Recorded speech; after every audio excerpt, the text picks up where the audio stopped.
Hi, everyone. I'm going to caveat this by saying I got in really late last night, and if anyone has traveled with two kids, it's not, it's not a vacation, so might be. I'm going to actually would like to make this a little bit more of a Q&A, but just to start, so I think the session of this is titled, or the title of this session is How to Get into the 500 Startups Accelerator.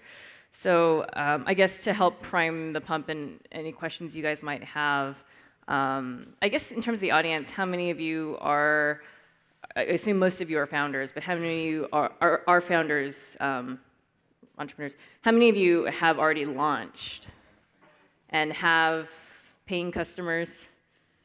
Okay, that's not bad. Okay, great. So that's actually a good stage in terms of what you might consider if you're thinking about applying for a 500. So a little bit about 500. So we are a seed fund and an accelerator. We've been around for about 5.5 years now. So we filed our first fund in the summer of 2010.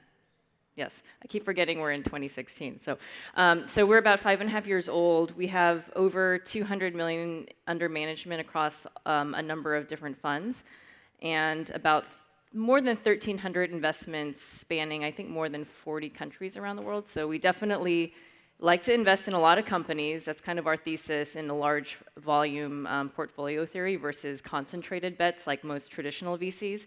And I think what a lot of people know us for also is that we invest all around the world and in all different types of companies. Most of them are still primarily software, internet distribution. But what I mean by that is we like to invest in things that are people aren't looking at or they might kind of dismiss. So whether it's the type of founder or the type of business, we do like to invest in things that aren't sexy, that aren't trendy, but that make a lot of money and have real problems that the entrepreneurs are trying to solve.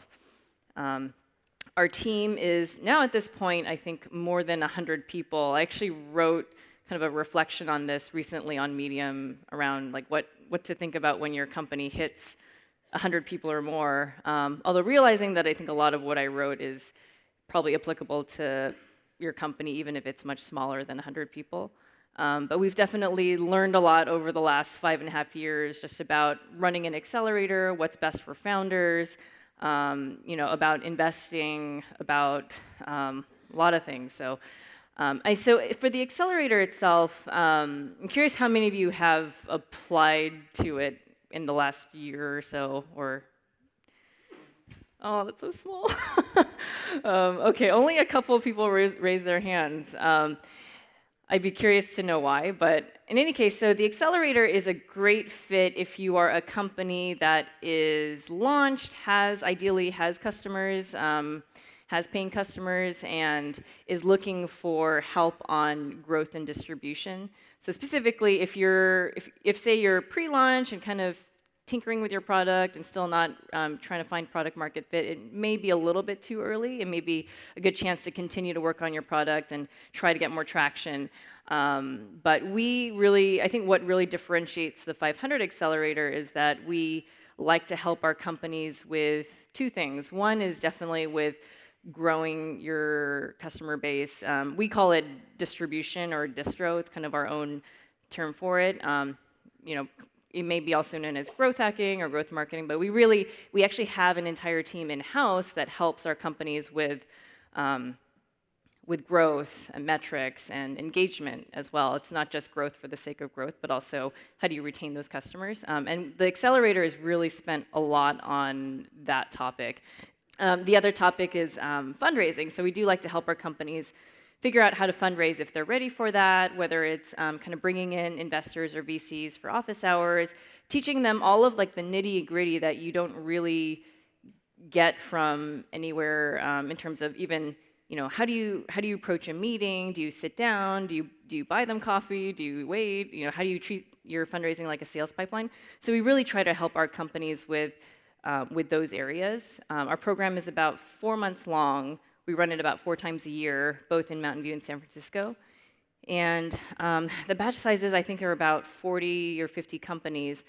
So if you're wondering kind of like if the accelerator for 500 is a good fit for you versus other accelerators out there. Ultimately, it really depends on what is best for your business and what you're looking for. So, there are some accelerators that are very, very hands-on, much smaller cohorts, and then there are some that are, much larger, not as much hands-on.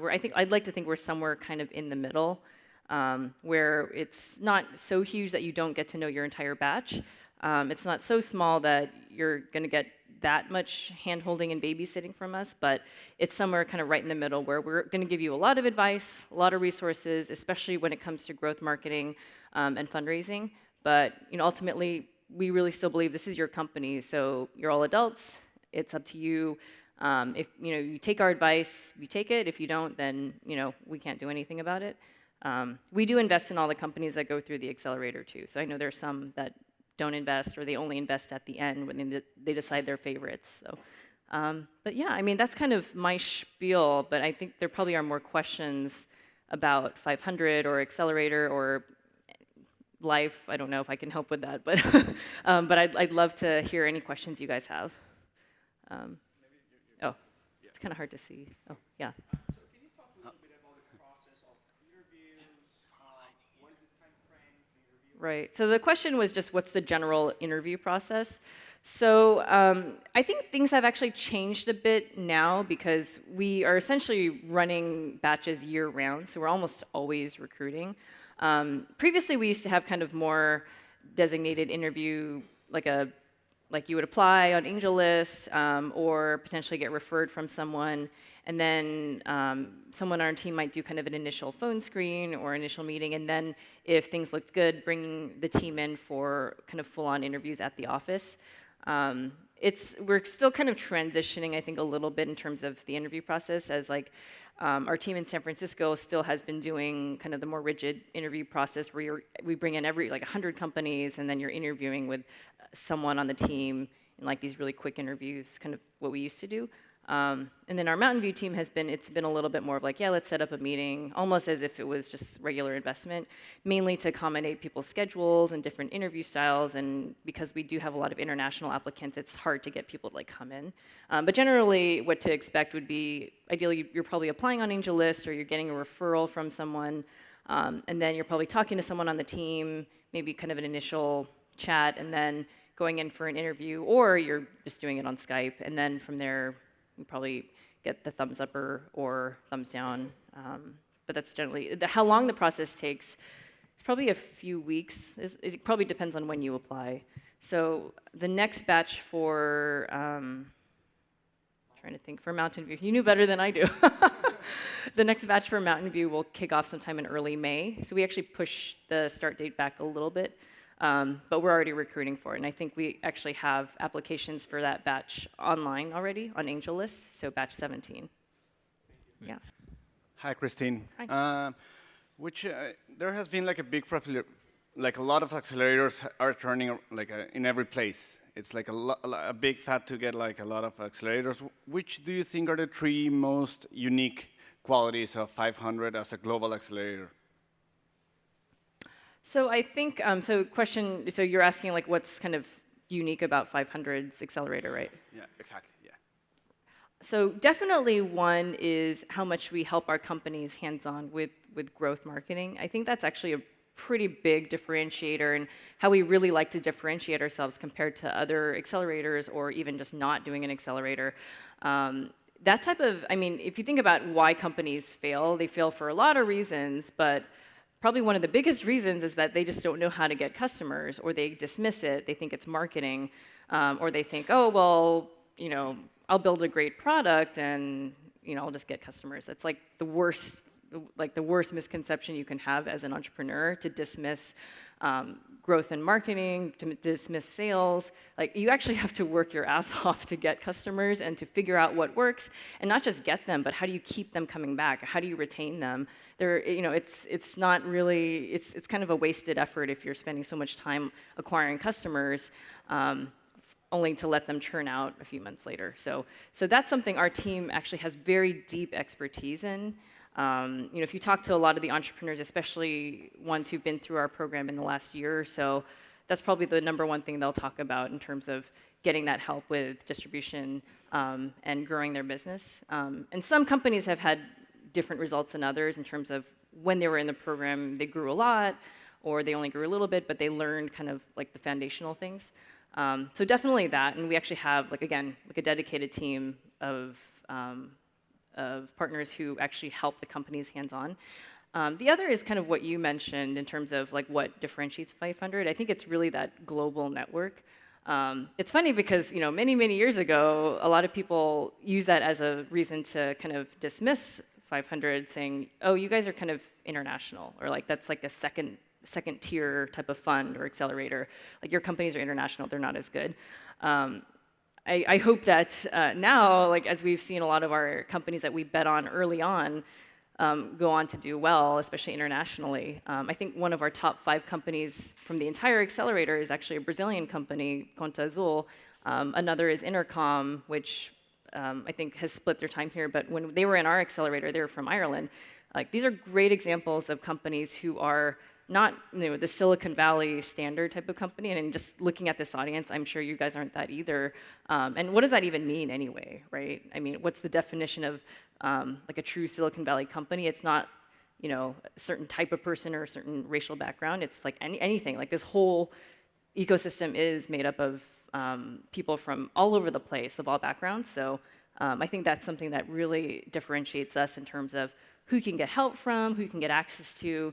I'm pretty sure we're a couple of degrees removed from almost anybody you would want to talk to at any company globally, and that's a huge advantage. We're very much Silicon Valley, but we're in, our team is in more than 25 countries around the world and has very strong relationships with corporates and investors and founders. As an example, in Southeast Asia, if you guys are familiar with a company called Grab Taxi, sort of like the Uber of Southeast Asia, it's like Southeast Asia, it's like a unicorn there. That's one of our companies. So it's just speaking to like the connections that we have. That's another big one. Perfect. Thank you very much, Christy. Sure. Hello, Christy. My name is Jan. Thank you for being here. Hi. I have a question because I currently run Startup Brand in China, in Shenzhen. And I'm involved with one company that built fashion e-commerce platform for China and Southeast Asia. Okay. And they are looking to raise money at the moment. Okay. But the company was founded by two foreigners that are living in China. They both speak fluent Chinese. They have a local development team. And I would like to ask you, how would you go about fundraising, for the company that was founded in China but by two foreign founders? And if there is anything you can advise. So we have a lot of. We do invest in a lot of companies, both through the accelerator or like as direct seed investments, that have that background. Like either they're from China or they could be from somewhere else. I think a big part of what, whether if they do want to fundraise and whether they'll be successful or not, or if investors will like it. One is like what the market of their company is. Like you said, fashion e-commerce. Yeah, exactly. So are they targeting the greater China market? Is it more of a global play? Like who's their demographic? So that definitely will weed out a lot of investors. Let's say if they're just focused on China or just focused on, or I don't know. So that definitely makes a difference in terms of whether what market they're going after. In terms of them physically being located in China, it may have an impact for Silicon Valley investors. That said, there's a ton of money in Asia in general, so it may not matter for investors who are based in either Greater China or just kind of the Asian investors. It might be fine. Ultimately, if they do have like good numbers and there's something pretty unique about the business, and ideally they make money, then hopefully. I say this kind of, it's kind of a jokingly way. It shouldn't be that hard to raise, but of course everyone knows it's very hard to raise money no matter what. So, but yeah, I think there's just a lot of factors. I think in that case. Would you focus on China, like getting money from China, or for example from Hong Kong or Singapore, because they are foreigners and it might be like some cultural issues and these things? Where would you focus? In terms of like where they raise money from? Yeah, exactly. Where to look for investors. I definitely believe that when you're when you're fundraising, like whether it's this case or any case, like you should have a pretty big pipeline and then prioritize from there. So, they should have a lot of investors, either they could be from China, they can map it out geographically, like they're Chinese investors or from Singapore or Malaysia or Korea, et cetera. And then figuring out like how to prioritize that. It doesn't necessarily have to be by country. It could just be by, I have a very warm connection to this VC in Singapore. Or a friend of mine, their company was invested by this VC. So you should be a little bit more about like your connection with that company versus limiting it based on, oh, well, these investors are from China, I'm gonna not connect with them as well versus whatever country. So that would be my advice. Okay, thank you very much. Sure. Hi, Christine. Hi. I have two questions. One is, do you incubate a smart hardware company? And the second one is, what kind of resource do you provide for hardware company? We have been investing in a few more of like smart hardware or IoT companies. It's funny because, and this is probably not just unique to us, this may be other VCs. Probably like 5 years ago, we would have said, we don't really do hardware. It's just not our expertise, it's expensive, et cetera. Although ironically, I think our biggest exit to date was a hardware company, so that's just, I don't know if that helps, MakerBot, but in any case, but now, things have changed quite a bit in terms of hardware being, it's still expensive, but it's, there's a little bit less expensive. There's kind of a lot of interest around just IoT and making that more connected to software. So there's kind of other bigger macro trends around it that, for us, we've started to become a little bit more comfortable with it, especially if the company has prioritized, say, online distribution. That's where we can help. So going back to 500 being very big on growth marketing and distribution, if it's a hardware company or an IoT company and they look much more at kind of an omni-channel strategy in terms of how they sell their products. So it's not just retail, but also online, et cetera. Then it's something we could probably help with more. If it's a hardware company that's really early and still prototyping, that's probably too early for us. There are a lot of other great hardware accelerators that focus on companies that early. And your other question, you said something. Oh, yeah. Oh, that was it? Oh, okay. Thank you. Yeah, sure. My question is, given that you help a lot with growth marketing, do you look disfavorably upon companies in which not all the founders are technical? Oh, that's fine. So you're asking, so as long as, so in terms of like if you have a technical founder or not, or just at all, like? Like if there's a technical founder, but there's also founders who are more on the business side. Oh, that sounds like a great combination, actually.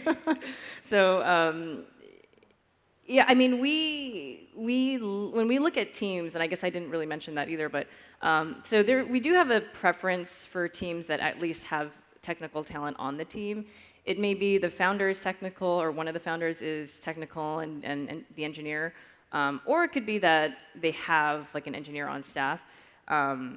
We're not huge fans of teams where it's two non-technical founders and then they outsource all their tech to, like an agency or a shop. It's not ideal.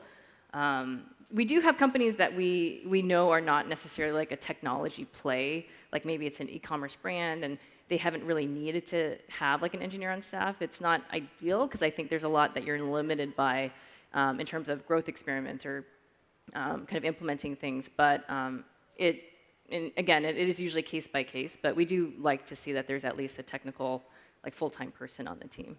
So, Thank you. Hi, my name is Grant. What advice would you give for someone looking to start up their own accelerator program?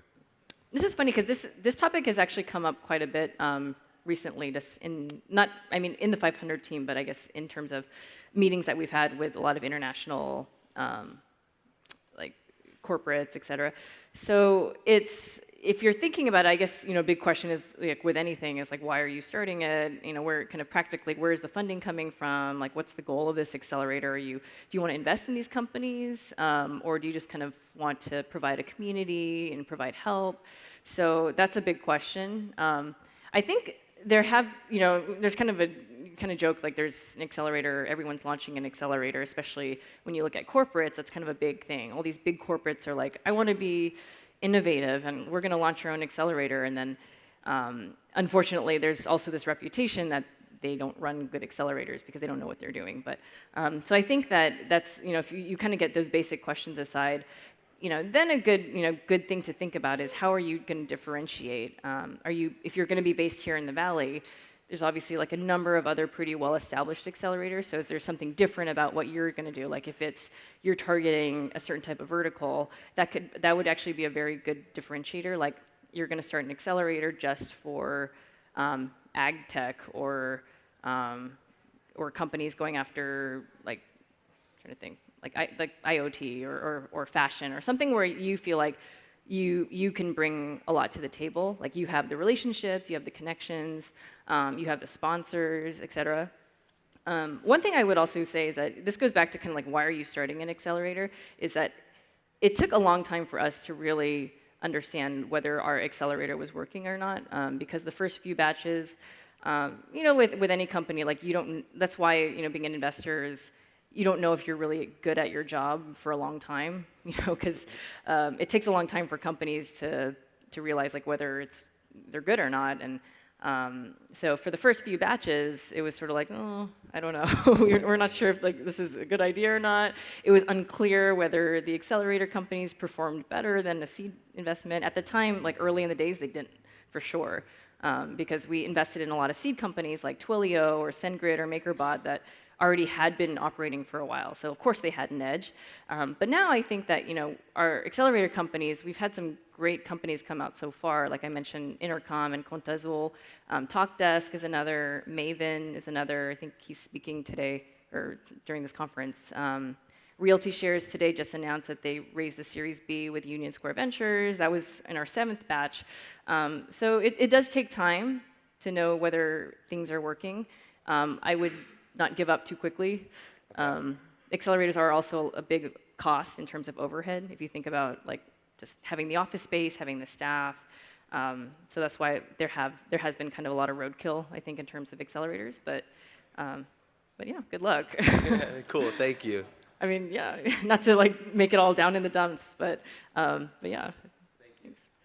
Good afternoon, Christine. My name is Russell Latson. My question is along the lines of diversity. As a result of diversity being a very hot topic right now in the tech industry, Yeah. A lot of accelerators are responding by having targeted marketing efforts towards minority entrepreneurs. Can you speak about 500 Startups' ongoing efforts to attract, I guess, diverse candidates to your batches? Yeah, so that's something that I think we've always felt very passionately about from the very beginning in terms of investing in all types of businesses, founders, and I think because we know that not everyone is going to come to us or to Silicon Valley, that limits a lot of people. Like our team in general is very good about getting out of the building in terms of either recruiting or just going to meet founders.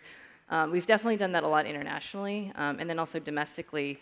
In particular, going to major areas where there's a lot of entrepreneurship and tech, and as well as like underrepresented minorities that aren't usually in Silicon Valley. So if we think about, say, like Black founders, we're not going to expect to find a lot of that in Silicon Valley just because there's a high. Hopefully someone's okay. We're not going to expect to just sit in Silicon Valley, sit in our office, and expect that we're just going to get founders who are African American to come to apply to us. Like a lot of that is for us, like going to other areas, investing, in companies that come to us as well. Maven's probably a great example of one of these, as well as Solzy, African American founder. I think in this last batch we have the batch that just ended in Mountain View. I believe we had 10 companies that had. Trying to think. I can't remember if it was just African American or if it was inclusive of kind of underrepresented. But in general, I think that while we have still a lot of work to do, we probably are doing a lot better than the average. And we also have been working with a lot of, I guess, community groups like Black founders or other investors who do invest like pretty early and are in, say, like Atlanta or DC, Chicago, New York, et cetera. But generally, like we feel very passionately about that because it's I feel like this could go on for like a whole other topic, but I think it's a disservice to like even your own fund. Like if you think about it just from, are you going to perform better as an investor? It doesn't make sense for you to cut out or to not invest in a company because you see this entrepreneur and you're like, oh, there's something off, or like there's something that doesn't seem like the typical entrepreneur, and that's just like you're just missing out, right? If you kind of I've had a lot of conversations with founders about this who are, in this case, like they're like Black founders who've said they still encounter it day to day when they're in fundraising conversations. I mean, no one comes out and says, "Oh, you're Black, I'm not going to invest in you," but it's clear from the conversations that they have with investors. They question why they get those types of questions. Like they ask things like, so, like, where did you go to school? Or did you go there on a scholarship? It's just kind of like insane questions that, like, why are you trying to qualify whether someone's, qualified to be a founder? But it's stuff like that. It's clear that it's, Silicon Valley, it's not always a welcoming place for people who aren't, like, the typical mold. I mean, so, like, for us, like, we really feel passionately about going out and getting out of our building, trying to, like, very actively find great entrepreneurs who are building great businesses who, aren't like the young white male from Stanford with a hoodie or, whatever kind of trite stereotype you might have. So, yeah, I will cut it short, but anyways, so we do care a lot about it. Thank you very much. Sure. Hi, Christine. My name is Sheldon Shi. My question is, how does 500 startups feel about a founding team being part-time or one member being full-time, the rest being part-time? That's not ideal. I mean, in this case, if it's, say, like one founder who's full-time, that's probably a little bit better. But I will say, like, if we're investing in a company, we'd like to see that the whole team, or at the very least, the founders are all in on it. Definitely understand that there's, it's tough. Because going to start a company is not easy, and people have obligations, like they might have families to support, et cetera, or they want to wait till they get funding. Again, it is probably like kind of a case-by-case, depending on the company. I don't know if we would necessarily blanket statement say, nope, we will never invest in a company that doesn't have all full-time founders, but it is something that we would want to see. Well, thank you, Christine, for being here and being so kind to everyone.